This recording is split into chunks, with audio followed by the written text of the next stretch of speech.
Bread হলো সকালের ব্রেকফাস্টের জন্য একটা খুব ইম্পর্টেন্ট ফুড আইটেম। বিশেষ করে বাচ্চাদের টিফিনে কি দেব সেই জন্য ব্রেড তো দরকারই হয়। তাই আর বাজার থেকে না কিনে বাড়িতেই হেলদিভাবে আটার ব্রেড বানিয়ে ফেলুন। তাহলে আজকে শুরু করা যাক নতুন রেসিপি আটা ব্রেড। ব্রেড বানানোর জন্য নিয়ে নিতে হবে একটা পাত্রের মধ্যে পরিমাণ মতো আটা, আর তার মাঝে একটু জায়গা করে দিয়ে দেব জল আর দুধ। এবার একটা স্পুন বা স্প্যাচুলা দিয়ে আটার সাথে মিশ্রণটিকে ভালো করে মিশিয়ে নিতে হবে, তারপর হাত দিয়ে মেখে নিতে হবে। এই সময় কোনো ডো তৈরি হবে না, মিশ্রণটি ভেজা ভেজা অবস্থাতেই থাকবে। এই অবস্থাতেই একটা মন্ড মতো বানিয়ে নিয়ে 10 থেকে 15 মিনিটের জন্য একটা ভেজা কাপড় দিয়ে ঢেকে রেখে দিতে হবে। এরপর আমরা ইস্ট অ্যাক্টিভেট করে নেব। ইনস্ট্যান্ট ইস্ট হলে পরে অ্যাক্টিভেট করা দরকার হয় না, কিন্তু ড্রাই ইস্ট হলে সেটা অ্যাক্টিভেট করতে হয়। অ্যাক্টিভেট করার জন্য আমরা একটা পাত্রের মধ্যে ইস্ট, একটু গুঁড়ো দুধ, চিনি আর উষ্ণ দুধ নিয়ে নেব। মিশ্রণটিকে ভালো করে নেড়ে 10 থেকে 15 মিনিটের জন্য রেখে দেব, যাতে ইস্ট অ্যাক্টিভেট হয়ে যায়। 10 থেকে 15 মিনিট পরে আপনারা দেখতে পাবেন মিশ্রণটির উপরে ঝাঁক বা ফ্রথ সৃষ্টি হয়েছে, তার মানে ইস্ট অ্যাক্টিভেট হয়ে গেছে। এরপর এই মিশ্রণটিকে আমরা আটার মধ্যে ঢেলে খুব ভালো করে মেখে নেব। এখানে বলে রাখি, যদি ওই ইস্টের মিশ্রণের উপরে ঝাঁক বা ফ্রথের সৃষ্টি না হয় তাহলে কিন্তু সেটা আটাকে ফরমেন্ট করতে সাহায্য করবে না, সেই জন্য ফ্রথ সৃষ্টি হওয়া খুব দরকার।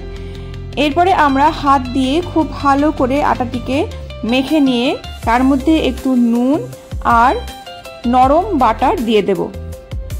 বাটারটা অবশ্যই একটু নরম থাকতে হবে, আর বাটার দিলে পরে ব্রেড খুব সফট তৈরি হয়। এবার একটা পরিষ্কার জায়গাতে আটা ছড়িয়ে নিতে হবে, তার উপরে ওই আটার মণ্ডটিকে নিয়ে খুব ভালো করে মাখতে হবে। এই প্রসেসটি কিন্তু ব্রেড তৈরির জন্য খুব ইম্পর্টেন্ট। একদিকে ধরে আর এক সাইডে টেনে আটাটিকে মাখতে হবে। প্রায় 10 থেকে 12 মিনিট এই একই পদ্ধতিতে আটাটা মেখে নিয়ে একটা মণ্ড তৈরি করতে হবে। এবার একটা পাত্রে আটার মণ্ডটিকে রেখে একটি ভেজা কাপড় দিয়ে প্রায় আধ ঘন্টার জন্য রেখে দিতে হবে। আধ ঘন্টা পরে আটার মণ্ডটিকে আরেকটি পরিষ্কার জায়গাতে নিয়ে নিচে এবং ওপরে আটা লাগিয়ে হাতের তালুর সাহায্যে সেটাকে ফ্ল্যাট করতে হবে। খেয়াল রাখতে হবে যাতে নিচে লেগে না যায়। একটা রোলার পিন বা বেলনার সাহায্যে সেটাকে ফ্ল্যাটেন আউট করে নিতে হবে, আর বারবার উল্টে নিতে হবে যাতে তলায় কোনো মতেই না লাগে। সমানভাবে ফ্ল্যাট করে নেওয়ার পরে হাতের সাহায্যে একটা রেক্ট্যাঙ্গল শেপ দিতে হবে। এরপর রেক্ট্যাঙ্গল শেপটিকে আস্তে আস্তে পেছন দিক থেকে সামনে রোল করে আনতে হবে, আর আঙুল দিয়ে পিঞ্চ করতে হবে।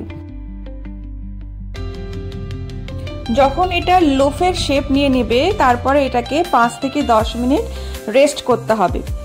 এরপর আমরা যে টিনটিতে বেক করব সেই টিনটিতে খুব ভালো করে বাটার বা অয়েল লাগিয়ে নিতে হবে।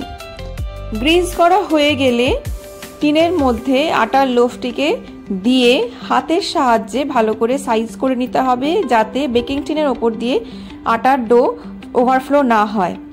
এরপর একটি প্লাস্টিক র্যাপার দিয়ে র্যাপ করে প্রায় 1 ঘন্টার জন্য রেখে দিতে হবে প্রুফ করার জন্য।